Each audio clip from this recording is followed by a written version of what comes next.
RSS ಬಗ್ಗೆ ಮತ್ತು ದಕ್ಷಿಣ ಕನ್ನಡ ಜಿಲ್ಲೆಯ ಬಗ್ಗೆ ಸಚಿವ ಪ್ರಿಯಾಂಕ್ ಖರ್ಗೆ ಅವರು ನೀಡಿರುವ ಹೇಳಿಕೆಗೆ ದಕ್ಷಿಣ ಕನ್ನಡ ಜಿಲ್ಲಾ ಬಿಜೆಪಿ ತೀವ್ರ ಆಕ್ರೋಶ ವ್ಯಕ್ತಪಡಿಸಿದೆ.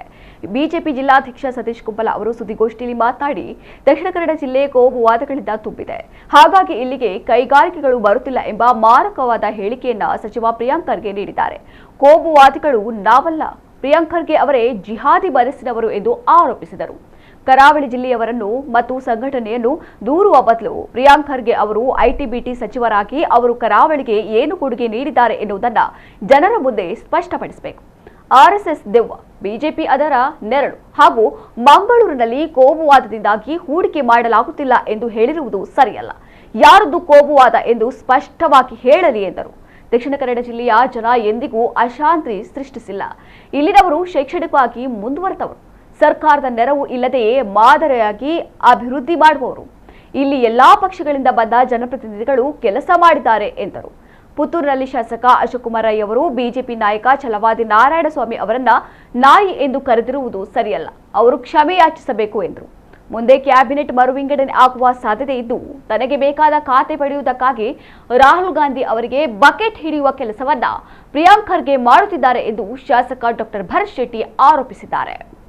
ಮಂತ್ರಿಗಳಾದ ಪ್ರಿಯಾಂಕ್ ಖರ್ಗೆ ಅವರು ಮನಸ್ಸಿಗೆ ದಕ್ಷಿಣ ಕನ್ನಡ ಜಿಲ್ಲೆಯ ಜನತೆಗೆ ಮತ್ತು ರಾಷ್ಟ್ರೀಯ ಸ್ವಯಂ ಸೇವಕ ಸಂಘ ಮತ್ತು ಬಿಜೆಪಿಯ ಕಾರ್ಯಕರ್ತರಿಗೆ ನೋವಾಗುವ ರೀತಿಯಲ್ಲಿ ಅವರು ಮಾತಾಡಿದ್ದಾರೆ.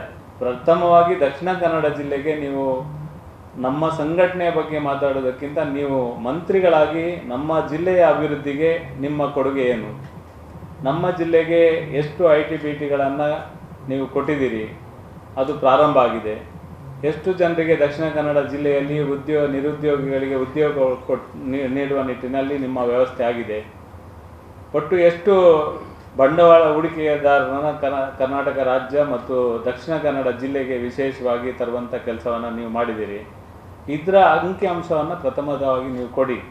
ಕೋಮು ಭಾವನೆಗಳಿಂದ ಅಭಿವೃದ್ಧಿ ಆಗ್ತಾ ಏನೋ ಒಂದು ಹೇಳಿಕೆಯನ್ನು ನಿನ್ನೆ ನೀವು ಕೊಟ್ಟಿದ್ದೀರಿ.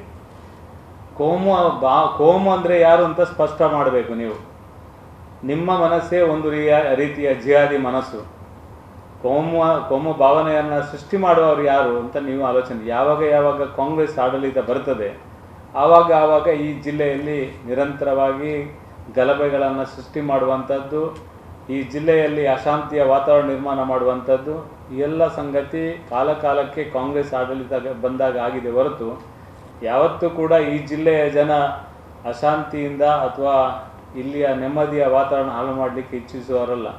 ಛಲವಾದಿ ನಾರಾಯಣ ಸ್ವಾಮಿಯವರ ಆಡು ಭಾಷೆಯಲ್ಲಿ ಅವರು ಸುಳ್ಳಿನ ಕಂತೆಯನ್ನು ಬಟ್ಟೆ ಬಿಚ್ಚುವ ರೀತಿಯಲ್ಲಿ ಬಿಚ್ಚಿಡ್ತೇನೆ ಎನ್ನುವ ರೀತಿಯ ಒಂದು ಹೇಳಿಕೆಯನ್ನು ಕೊಟ್ಟಿದ್ದಾರೆ ಅಂತ ನನಗೂ ಸಹ ಅವರು ನಾನು ಮಾತಾಡುವಾಗ ಹೇಳಿದ್ದಾರೆ. ಆದರೆ ಅದನ್ನೇ ಆ ಹೇಳಿಕೆಯನ್ನು ಇಟ್ಟುಕೊಂಡು ಸನ್ಮಾನ್ಯ ಶಾಸಕರಾದ ಅಶೋಕ್ ರೈ ಅವರು ಅವರ ಬಗ್ಗೆ ನಾಯಿ ಎಂಬ ಶಬ್ದವನ್ನು ಉಪಯೋಗ ಮಾಡಿದ್ದಾರೆ. ದಕ್ಷಿಣ ಕನ್ನಡ ಜಿಲ್ಲೆ ಒಂದು ಸುಸಂಸ್ಕೃತ ಜಿಲ್ಲೆ. ಇಲ್ಲಿ ಶೈಕ್ಷಣಿಕವಾಗಿ ಮತ್ತು ಸಾಂಸ್ಕೃತಿಕವಾಗಿ ಒಳ್ಳೆಯ ರೀತಿಯಲ್ಲಿ ನಡ್ಕೊಳ್ಳುವಂಥ ಒಂದು ಜಿಲ್ಲೆ. ಇವತ್ತು ಅಶೋಕ್ ರೈ ಅವರ ಬಗ್ಗೆ ನಾಯಿ ಅಂತ ಹೇಳಿದ್ದಾರೆ, ಇನ್ಯಾರೋ ಜನಪ್ರತಿನಿಧಿ ಅಶೋಕ್ ರೈ ಬಗ್ಗೆ ನಾಯಿ ಅಂತ ಹೇಳುವುದು, ಇದೆಲ್ಲ ಈ ಜಿಲ್ಲೆಯಲ್ಲಿ ಆಗಬಾರದು. ಇದು ಸಹ ಈ ರೀತಿಯ ಸಂಪ್ರದಾಯ ನಮ್ಮಲ್ಲಿ ಇಲ್ಲ.